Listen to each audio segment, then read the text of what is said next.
Merci beaucoup, monsieur le député. Pour les socialistes apparentés, Alain David. Oui, merci Madame la Présidente.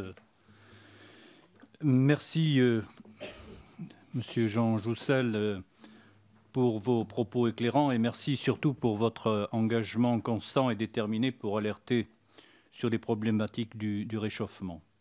Avec mon collègue Frédéric Petit, nous menons actuellement une mission pour étudier les conséquences géostratégiques du changement climatique. Et nos échanges de ce matin confirment que nous devons vous auditionner plus spécifiquement ou des membres de votre groupe d'experts. On pense en particulier à Valérie Masson-Delmotte ou Pascal Braconneau. Mais je me permettrai de vous interroger sur un sujet particulier. Il s'agit de la plateforme sur les déplacements liés aux catastrophes, dont la France exerce depuis cette année, conjointement avec les Fidji, la présidence depuis le 1er juillet.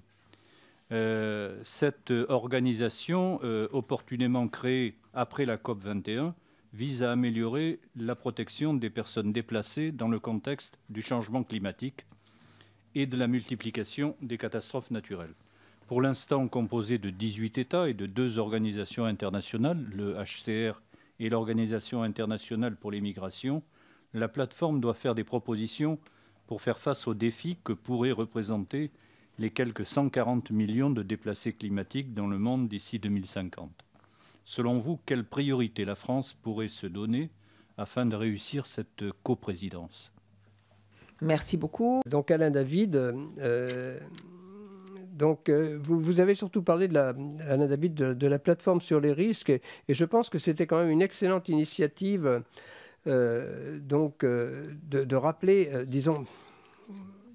Oui, cette initiative qui a été prise quand même, dans laquelle la France s'était largement impliquée après la COP21, est tout à fait intéressante et elle doit être plutôt amplifiée, hein. C'est clair qu'il y a vraiment des risques au niveau planétaire, dans certains pays encore plus que dans d'autres, et ça a été souligné aussi, des risques dans des pays qui sont déjà...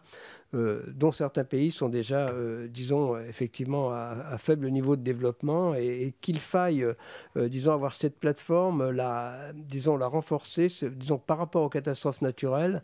C'est plutôt de la prévention, cette plateforme. C'est, disons, vraiment de l'alerte, hein. C'est bien une plateforme d'alerte, mais c'est important. Il y a des systèmes d'alerte qui se sont mis en place, hein, aussi bien...